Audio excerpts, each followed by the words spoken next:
उत्तर प्रदेश में अभी इस बार चुनाव भी है, आने वाले अगले साल मार्च या अप्रैल के महीनों में। तो क्या लगता है आपको, उत्तर प्रदेश की जनता फिर से बहन मायावती जी को चुनने जा रही है? और एक तरीके से मीडिया में अभी तक ये नहीं दिखाया जा रहा है, या तो सपा या तो बीजेपी या तो कांग्रेस का एग्जिट पोल या एक तरीके से मंशा दिखाया जा रहा है कि जनता इनको चुनने जा रही है। तो आपको क्या लगता है? बात यह है कि ये जो गोदी मीडिया कहते हैं, वो लोग बहुजन समाज के प्रति इतने मतलब उनको देखना भी नहीं चाहते। नहीं तो देखिए, जिसका सुपड़ा साफ हो गया है उत्तर प्रदेश के अंदर कांग्रेस का, लेकिन उसका नाम ले लेंगे, लेकिन बसपा का नाम नहीं लेंगे।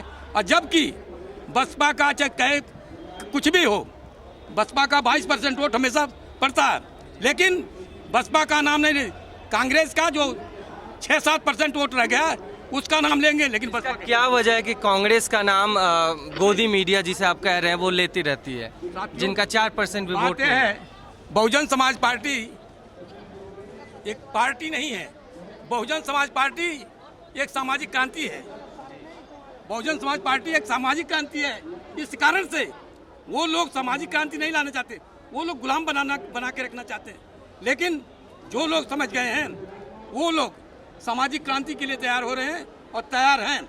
बाकी जो बुजुर्ग हैं, जिन लोगों ने समझा, वो लोग भी लगे हुए हैं। ये मनवादी मीडिया हमेशा, बहुजन समाज पार्टी राष्ट्रीय पार्टी है, लेकिन आप देखेंगे कभी भी इलेक्शन होता है, लेकिन औरों की बात आएगी, लेकिन बसपा की बात केवल उत्तर प्रदेश में आती है। जब मजबूर हो जाते हैं तब देते हैं, नहीं तो अन्य जगह अन्य में डालते हैं। वो क्यों?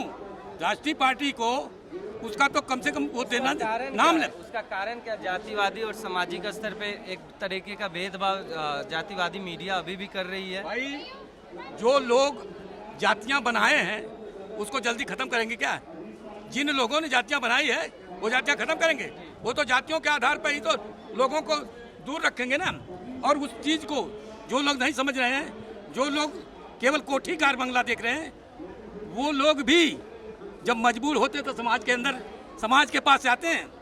वो लोग भी मजबूर होकर के समाज के पास आते हैं। वरना जो है, जब तक उनके अंदर चमक है, जहां प्रताड़ित हुए तब भागते हैं समाज में। अरे भाई, तुम्हें पहले से नहीं से इस बात को सोचना चाहिए कि जातियों का जो यहाँ आधार है, जातियों के आधार पर सम्मान मिलता है। वो जो है अपनी चमक मत देखो, जातियों के आधार पर चलोगे तभी तुम्हें उत्तर प्रदेश में इस बार बहुजन समाज पार्टी किस तरीके से मजबूती से लड़ रही है, जिसे गोदी मीडिया नहीं दिखा रही है? बहुजन समाज पार्टी को 2007 में भी कभी इलेक्शन के टाइम में नहीं दिखाया करते थे, उनको इग्नोर कर देते थे, और वही हाल आज भी है। बहुजन समाज पार्टी को इग्नोर कर रहे हैं, लेकिन बहुजन समाज पार्टी के जिस बहुजन समाज के लोग, अपने अपने हर समाज के लोग जो लगे हुए हैं, वो लोग समाज को तैयार कर रहे हैं अपने आप।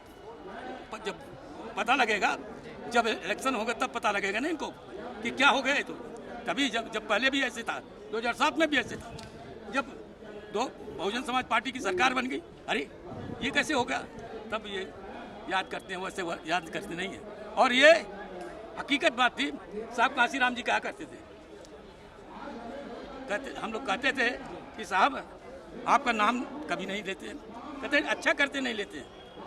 हम लोगों को चूहों की तरह समाज में घुस करके समाज को तैयार करके आगे बढ़ना चाहिए, जिससे उनको पता न लगे। अगर जब उनको पता लग जाता है तो हमारे लिए व्यवधान पैदा करते हैं, इसलिए उनको पता न लगे तुम तैयारी करते रहो। तो साथी अपने बुजुर्गों से, साहब हमेशा कहते थे, अपने बुजुर्गों से सीख लेनी चाहिए।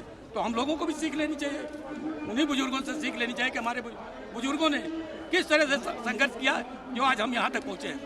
तो साथियों, देखिए, बहुजन समाज पार्टी की जो सरकार बनेगी निश्चित है, बशर्ते ये लोग ऐसे उसमें पड़े रहे अंधेरे में कि जो है ये इनके तो पीछे हैं, लेकिन नहीं, उनको जो जान रहे हैं, उनको दहशत भी है इस बात का बहुजन समाज पार्टी किस तरीके से अलग अलग अलायंस बना रही है, जैसे समाजवादी पार्टी छोटी छोटी पार्टियों के साथ अलायंस बना रही है, या बीजेपी का एक अपना पुराना गठबंधन है, या अपना हिंदुत्व का कार्ड है, या जिस तरीके से वो मंदिर का मुद्दा उठा के चुनाव लड़ने जा रही है बीजेपी उत्तर प्रदेश में।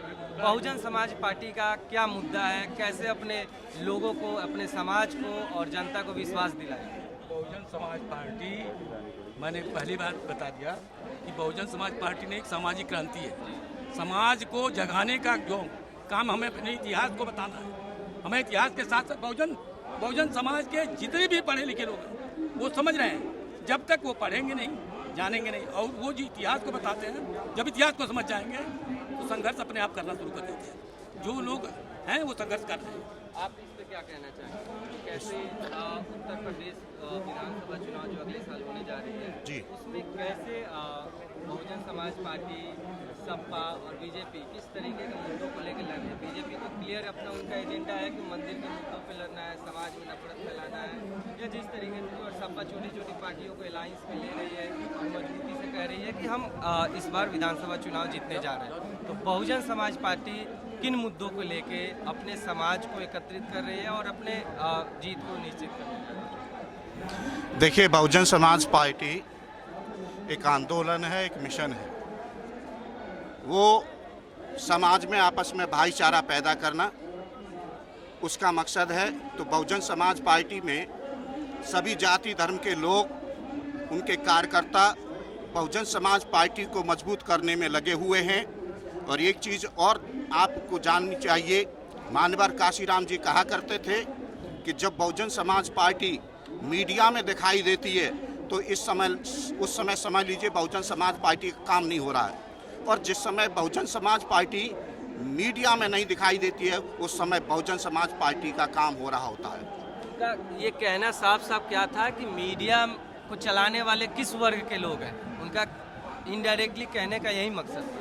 इस देश का मीडिया मनुवादी मीडिया है, मनी मीडिया माफिया हमेशा समतावादी विचारधारा का विरोधी रहा है।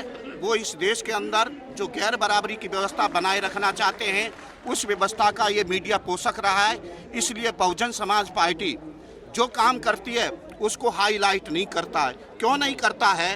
क्योंकि अगर हमने इसमें सहयोग कर दिया तो इस बहुजन समाज का जो मूवमेंट है वो और आगे बढ़ जाएगा और हम लोगों की बात खारिज हो जाएगी।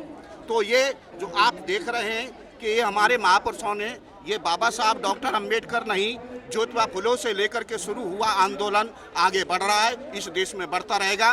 बहन कुमारी मायावती उन महापुरुषों की विचारधारा पर चलने वाली नेता है, न झुकने वाली है न बिकने वाली है, और वो आगे बढ़ती रहेगी, काम उनका चलता रहेगा। मैं एक चीज़ और बता देना चाहता हूँ कि आपने ये प्रश्न किया था कि दूसरी पार्टियाँ जो है ना गठबंधन कर रही हैं, बहुजन समाज, उनका ये कहना है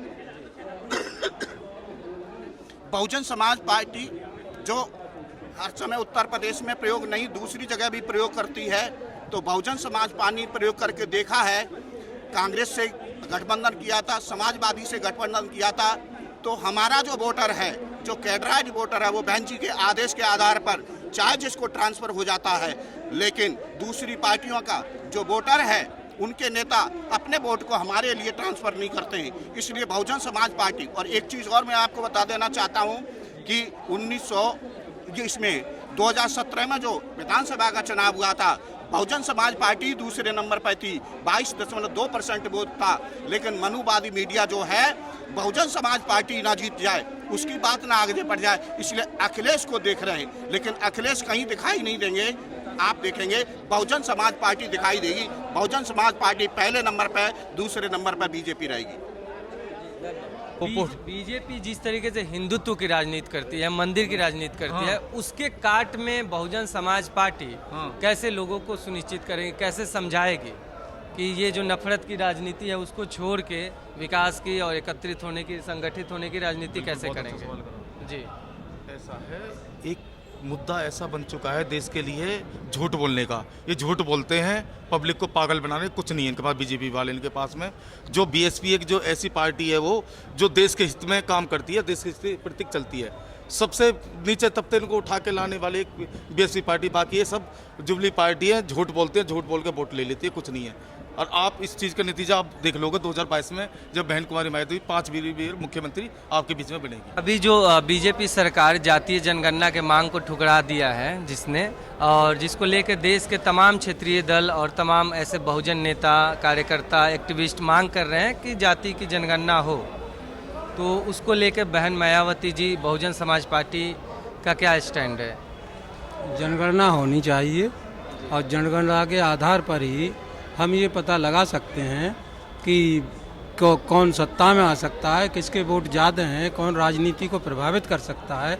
इतने दिनों से 70 साल से पिछड़ों की जनगणना नहीं हुई।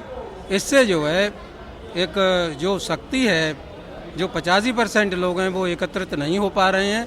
इसके लिए भाजपा डर की वजह से इस जनगणना के लिए नहीं करने दे रही है।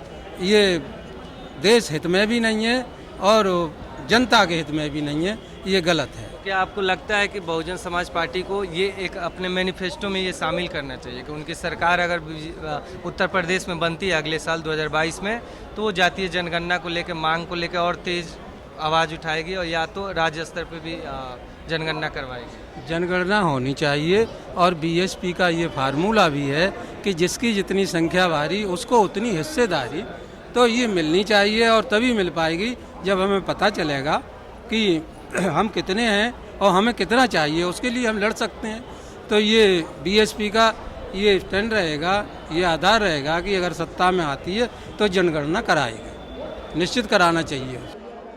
तो अभी हम लोगों ने यहाँ पे प्रेरणा स्थल पे, राष्ट्रीय प्रेरणा स्थल पे कई लोगों से बात किया बाबा साहब भीमराव अंबेडकर के निर्वाण दिवस के रूप में। कैसे उत्तर प्रदेश में जो अगले साल चुनाव होने जा रही है उसको लेकर लोग यहाँ पे क्या सोच रहे हैं और बहुजन समाज पार्टी बाबा साहब अंबेडकर के किन मूल्यों को लेकर अभी भी राजनीति कर रही है। धन्यवाद। हर साल की तरह दलित दस्तक 2022 में फिर से लेकर आया है बहुजन कैलेंडर। आज ही बुक करिए आप अपना बहुजन कैलेंडर।